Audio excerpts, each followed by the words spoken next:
வணக்கம். இது தமிழ் குரலின் சிறப்பு நேர்காணல். இன்றைக்கு நம்மோடு இணைந்திருக்கிறவர் மரியாதைக்குரிய மூத்த பத்திரிகையாளர் மற்றும் அரசியல் திறனாய்வாளர் ஐயா திருமிகு ஆர் மணி அவர்கள். சார் வணக்கம் சார். வணக்கம் சார். மோடி அரசு பதவியேற்று இந்த 3 மாதங்களுக்குள் ஒரு 4 யூ-டர்ன் அப்படிங்கிற மாதிரியான விஷயங்களை பார்க்க முடிகிறது. அதில் குறிப்பாக பார்த்தீங்க அப்படின்னா, இப்போ கடைசியாக லேட்டரல் என்ட்ரி அதற்கான வாபஸ் அப்படிங்கிற விஷயம் இருக்கிறது. அதே போல் வக்ஃப் அந்த விஷயம் ஜேபிசிக்கு போயிருக்கு. ப்ராட்காஸ்ட் பில்லை கம்ப்ளீட்டாக வித்ட்ரால் பண்ணிவிட்டு பப்ளிக் கிட்ட ஒப்பீனியன் கேட்டிருக்கிறாங்க. அதே போல் ரியல் எஸ்டேட் அந்த ப்ராப்பர்ட்டி சேல்ஸில் இண்டெக்ஸேஷன் அதை அதாவது இப்போ பட்ஜெட்டில் ஒரு விஷயத்தை அறிவிச்சுட்டு திரும்ப நாங்கள் ரெஸ்டோர் பண்ணுறோம் அப்படிங்கிற பாயிண்ட்டுக்கு வந்திருக்கிறாங்க. இந்த மாதிரியான யூ-டர்ன் கடந்த 10 ஆண்டுகள்லேயே மோடி அரசுக்கு ஏதாவது 1 or 2 தான் இருக்கும். இந்த லேண்ட் அக்விசிஷன் பில்லு அந்த மாதிரியான இதில் தான் பார்த்தோம். ரேரஸ்ட் ஃபார்ம் பில்ஸை எலெக்ஷன் காரணங்களை காட்டி வாபஸ் வாங்கினார். 10 ஆண்டுகளில் 2 இருந்ததற்கும் 3 மாதங்களில் 4 யூ-டர்ன் என்பதையும் நம்ம எப்படி பார்க்க வேண்டியிருக்கு, அதை எப்படி அனலைஸ் பண்ணுறீங்க? ஆமாம், இது 303 240 மாறியதன் விளைவு தான் இது.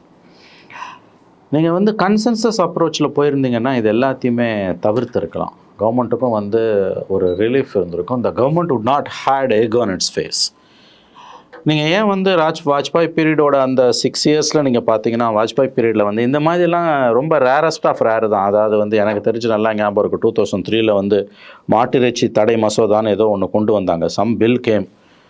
உடனே அந்த கூட்டணியில் இருந்த டிஎம்கே இன்னும் சில கட்சிகள்லாம் அந்த பில்லை கீழ்ச்சி போட்டு பெரிய பிரச்சனை பண்ணோன்னா சுஷ்மா ஸ்வராஜ் நான் வாபஸ் வாங்கிக்கிறேன்னு சொன்னாங்க. ரொம்ப ரேர் அக்கேஷன் இது அந்த 6 இயர்ஸில்.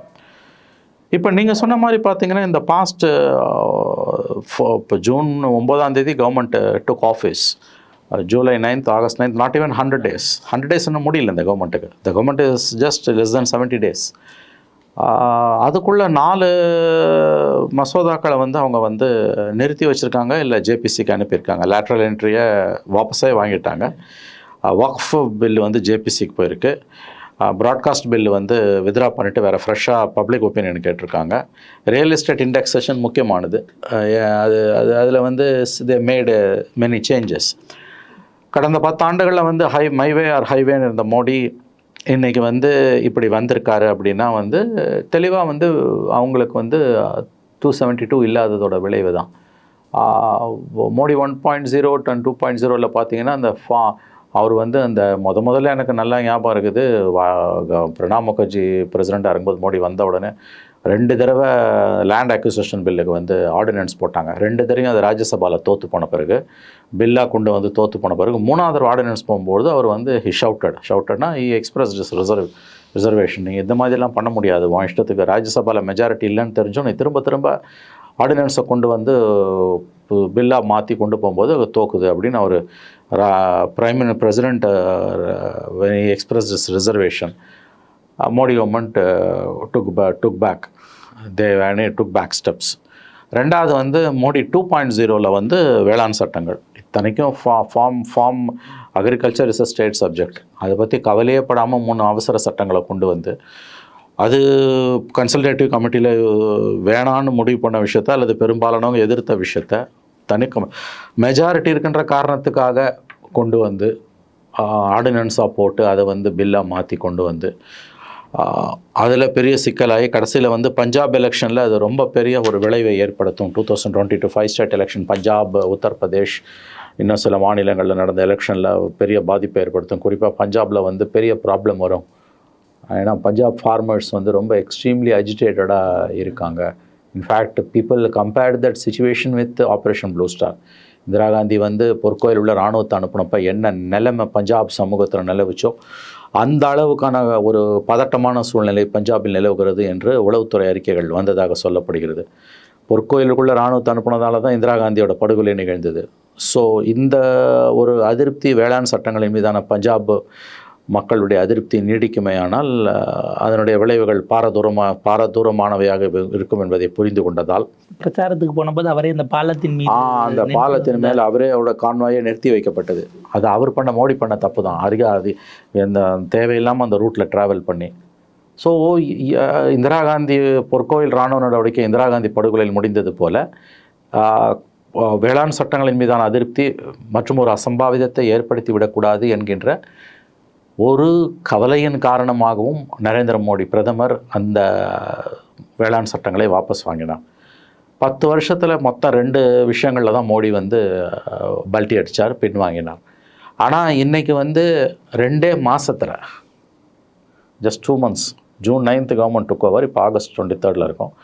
2 மாதத்தில் 4 முக்கியமான விஷயங்களை, லேட்ரல் என்ட்ரி, வக்ஃபா சட்டம், broadcast bill, real estate indexation, இதில் வந்து மோடி கவர்மெண்ட் வந்து வெளிப்படையாகவே வந்து புறமுதுகிட்டு ஓடி இருக்கிறது. மெஜாரிட்டி இல்லாதது ஒரு முக்கியமான, ஏன்னா பில்லை பாஸ் பண்ண முடியாது, இவங்களெல்லாம் ஃபோர்ஸ் பண்ணி ஒருவேளை எடுத்தப்பா போய் எதிர்க்க நாயுடுவும் சிராக் பாஸ்வானும் ஏற்று குத்திட்டாங்கன்னா government has to fall, government will fall.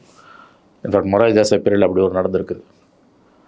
அந்த மாதிரியான ஒரு சுச்சுவேஷன் வந்துடக்கூடாதுன்ட்டு தான் மோடி வந்து இன்றைக்கி பின்வாங்குறாரு. லுக், இது வந்து தெளிவாக வந்து மோடி கவர்மெண்ட்டோட வீக்னஸை காட்டுது. Modi is vulnerable. மோடி ஒன்றும் தோற்கடிக்கப்பட முடியாத சக்தி கிடையாது. மோடியும் தோற்கடிக்கப்படக்கூடிய சக்தி தான் என்பதைத்தான் இந்த 2 மாதங்களில் மத்திய அரசு, மோடி அரசு மேற்கொண்ட இந்த குட்டிக்காரணங்கள் நமக்கு உணர்த்துகின்றன. இதே நேரத்தில் பேரலாக வேற ஒரு விஷயம் நம்ம மீடியாஸில் பார்க்க முடிகிறது. Modi is slowly turning into a leader of கன்சென்சஸ்னு ஒரு நரேட்டிவை அந்த அப்படி ஒரு இதில் வந்து பார்த்திங்க அப்படின்னா இப்போ கொஞ்சம் ரைட் விங் அஃபிலியேஷன் இருக்கக்கூடிய ஆட்கள் எழுத தொடங்குறாங்க. மோடி வந்து அப்போ அவர் எல்லாரோடையும் டிஸ்கஸ் பண்ணி எடுக்கக்கூடிய ஒரு டெமோக்ராட்டிக் லீடராகவே நம்ம பார்க்கலாங்கிற மாதிரியான ரைட் அப்ஸ் பிளான்ட் ஆகிறத நம்ம எப்படி பார்க்க வேண்டியிருக்கு சார்? சார், அதுக்கு வாய்ப்பு குறைவு. ஏன்னா மோடியோட நேச்சர் அது நடந்தால் நல்லது, பட் அதுக்கான வாய்ப்பு குறைவு. மோடியோட நேச்சர் அறிஞ்சவங்களுக்கு வரி குதிரைகள் எப்படி தங்கள் வரிகளை மாற்றிக்கொள்ளாதோ அதுபோல் மோடி தன்னுடைய குணாம்சத்தை மாற்றிக்கொள்ள மாட்டார். Fundamentally Modi is a dictator. அடிப்படையில் மோடி ஒரு சர்வாதிகாரி. அவர் 13 ஆண்டுகள் குஜராத்தையும் 10 ஆண்டுகள் இந்தியாவையும் ஆண்ட விதத்தை நாம் பார்த்தால் நான் சொல்லுவது உங்களுக்கு புரியும். இன்றைக்கி மோடி மாறி இருக்கானா? மாறலை. அவர் சற்றே தன்னுடைய அணுகுமுறையை மறுவரை செய்து கொண்டிருக்கிறார். he is trying to adjust himself. இது என்னென்னா, நீங்கள் ஒரு விஷயம் புரிஞ்சுக்கோங்களேன், இன்னமும் வந்து அவருடைய மனம் யதார்த்தத்தை ஏற்றுக்கொள்ள மறுக்கிறது. 303, 282, மோடி 2.0ல் 303, Modi 1.0 282, magic mark is 272. So full-fledged 2 terms with the brutal majority, my way or highway, இஷ்டந்தாயிரம் இல்லை போ, இப்படி தொனியில் நடத்துகிற ஒருவர் இன்றைக்கி வந்து 32 சீட்டுனாலும் அது எந்த நேரமும் கவரலாம் கவர்மெண்ட்டு. ஏன்னா சிராக் பாஸ்வான் 5, நிதிஷ் 12, நாயுடு 16 சேர்த்து மொத்தம் 33. கரெக்டாக 240, 33, 273, 272க்கு மேஜிக் மார்க் 1 கூட இருக்குது. பவன் கல்யாணுக்கு ஒரு 4 இருக்குது. பவன் கல்யாணுக்கு ஒரு 4, அஃப்கோர்ஸ் 277. இது வந்து உங்களுக்கு வந்து அதை தாண்டி ஒரு 19 சீட்டு என்னமோ தான், I think around 20 seats. They're comfortable with only 20 to 25 seats. And இந்த பார்ட்டிஸ், இந்த 3 பேர் புல் டவுன் பண்ணாங்கன்னா ஃபினிஷ். இதெல்லாம் அரசியலில் எந்த நேரத்துலையும் எது வேணுமாலும் நடக்கலாம். There are no permanent enemies or permanent friends in politics, only permanent இன்ட்ரெஸ்ட்ஸ்னுவாங்க. ஸோ மோடி இன்றைக்கி வந்து இறங்கி வந்திருப்பது, அவர் வந்து கன்சென்சஸ்க்கான பிரதம மந்திரியா அல்லது வந்து மற்றவங்களை அகாமடேட் பண்ணக்கூடிய பர்சனாக மாறிக்கொண்டிருக்கிறார் என்று எழுதுவதெல்லாம் அபத்தம். குருட்டுத்தனமான பாஜக ஆதரவிலையும் அடிப்படையிலேயே ஹிந்துத்வாவாக சங்கியாக இருக்கக்கூடியவர்கள் தான் அப்படி எழுதுவார்கள். மோடி ஒருபோதும் திருந்த மாட்டார். ஆனால் தன்னை அடாப்ட் பண்ணிக்க பெருமுயற்சி எடுப்பார். எவ்வளோ நாளாக அவரால் ஒரு மனிதன் தன் இயல்புக்கு எதிராக ரொம்ப நாள் வாழ முடியாது. இதுதான் சிக்கல். மோடி அவருடைய இயல்புக்கு ஏற்ற மாதிரி 10 ஆண்டுகள் ஆண்டார். அடிப்படையில் மோடி ஒரு சர்வாதிகாரி. 10 ஆண்டுகள் மெஜாரிட்டி, ஃபுல் மெஜாரிட்டி இருந்ததால் அவர் நினச்சதெல்லாம் சாதிக்க முடிஞ்சது. ஆனால் அப்போ கூட அவரால் குரூஷியலாக சில விஷயங்களை மோடி 1.0ல் லேண்ட் ரிஃபார்ம்ஸில் பிரணாப் முகர்ஜி கழுத்து போட மாட்டேன்றாரு, ஸ்டாப் பண்ணிட்டார். மெஜாரிட்டி இருந்தது. அதை விட கூடுதல் மெஜாரிட்டி, 15 சீட் கூடுதல் மெஜாரிட்டி இருந்தது வந்து 2.0ல். வேளாண் சட்டங்களை ஏன் நிறைவேற்ற முடியல? முக்கியமான சீர்திருத்தங்களை நிறைவேற்றுறதுக்கு மெஜாரிட்டி வேண்டாம், கன்சென்சஸ் தான் வேண்டும். 96 நரசிம்மராவுக்கு 200 சீட்டு 220 சீட்டு தான் மிகப்பெரிய ஹி அன்லீஷ்டு ரிஃபார்ம்ஸ். அதுக்கு பிறகு வந்து எந்த கவர்மெண்ட் அதை மாற்ற முடியல. 2வது வாஜ்பாய், அவர் 182 தான் அவரோட ஸ்ட்ரென்த். அதை வச்சுட்டு எஸ் டன் மார்வலஸ் திங்ஸ். இந்த 13 months கவர்மெண்ட்டுக்கு பிறகு 13 months கவர்மெண்ட்டில் 182. சர்ப்ரைசிங்லி தேர்ட் டேர்ம் வந்தார் இல்லையா, ஃபர்ஸ்ட் டேர்மில் 13 நாளில் இருந்துட்டு போயிடுறாரு. செகண்ட் டேர்மில் 182, 14 மாதத்தில் ஜெயலலிதா ஒரு ஓட்டில் கவுக்குறாங்க. மறுபடியும் 3வது தடவை வரும்போது 182. மோடியோட வாஜ்பாயோட 2.0லையும், தட் இஸ் 13 month டென்யூர்லையும் 182, 6 years இந்த டென்யூர்லையும் 182 அவரால் சாதிக்க முடிஞ்சது. அது எல்லாத்தையும் விட ரொம்ப முக்கியமானது மன்மோகன் சிங் 144 தான். 144 வச்சுக்கிட்டு ஃபுல் 5 years அவரால் சாதிக்க முடிஞ்சது. Of course second டென்யூரில் 208. 144 வச்சுட்டு மன்மோகன் சிங்கால் சாதிக்க முடிஞ்சது. மன்ரேகாலிருந்து பல எல்லாத்தையும் the best government in India was 2004 and 19. The best government. RTI வந்தது, food security act, NREGA scheme.